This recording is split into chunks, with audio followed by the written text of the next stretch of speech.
৪ বছরের বিরতির পর এবারের ২০২৪ থেকে ২৫ অর্থ বছরের প্রস্তাবিত বাজেটে ফের এই সুযোগ দেওয়া হলো কালো টাকা সাদা করার। মানি লন্ডারিং ও কর ফাঁকির বিরুদ্ধে কঠোর অবস্থানের কথা বলছে সরকার। এরই মধ্যে ফের কালো টাকা সাদা করার সুযোগ দেওয়া হচ্ছে। অবৈধভাবে অর্জিত টাকাই হলো কালো টাকা, যা সরকারের নথিতে নেই। বাজেট আসলেই কালো টাকার আলোচনা হয় সবচেয়ে বেশি। বিশ্বে কোথাও কালো রঙের টাকা অস্তিত্ব নেই, তারপরও কালো টাকার কথা প্রায়ই শোনা যায়। আমাদের দেশে কালো টাকার পরিমাণ কত তার সঠিক হিসেব নেই। অর্থনীতি সমীক্ষা তথ্য মতে বিগত ৫০ বছরে পুঞ্জীভূত কালো টাকা ও দেশ থেকে পাচারকৃত অর্থের পরিমাণ ১,৪৪,০০,০০০ টাকা বলে ধরা হয়।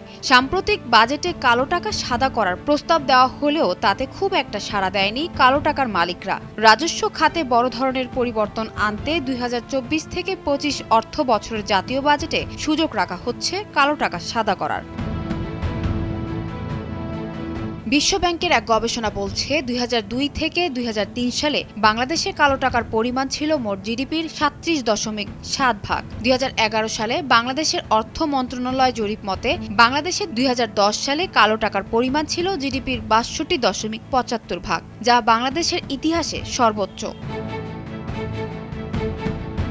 ধনীদের ওপর কর বাড়ানো এবং সংসদ সদস্যদের আমদানি করা গাড়িতে শুল্ক বসানোর মতো সাহসী পদক্ষেপ যেমন নেওয়া হয়েছে, তেমনি শিল্পের কাঁচামাল আমদানিতে ১% শুল্ক বসানোর মতো ঝুঁকিপূর্ণ সিদ্ধান্তও থাকছে এই বাজেটে। ১,৪৬,৮৯৭ কোটি টাকার রাজস্ব ক্ষতির প্রক্ষেপণ তুলে ধরে কর ছাড় কমিয়ে আনার ব্যাপারে কঠোর অবস্থানে অর্থমন্ত্রী।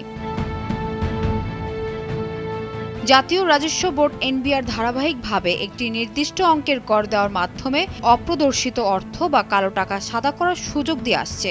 অর্থ আইন ২০২০-এর মাধ্যমে এই সুযোগ আরও সম্প্রসারিত হয়েছে। ২০২০ থেকে ২১ অর্থ বছরের প্রথম ৬ মাসে তুলনামূলক অনেক বেশি অঙ্কের কালো টাকা সাদা করা হয়েছে। এছাড়া কর আদায়ও হয়েছে আগের যে কোনো সময়ের চেয়ে বেশি। কালো টাকা সাদা করার সুযোগ না দিলে সেই টাকা বিদেশে পাচার হয়ে যায় বলে মনে করে এনবিআর। সানজিনা তাবাসসুম, ভোরের কাগজ।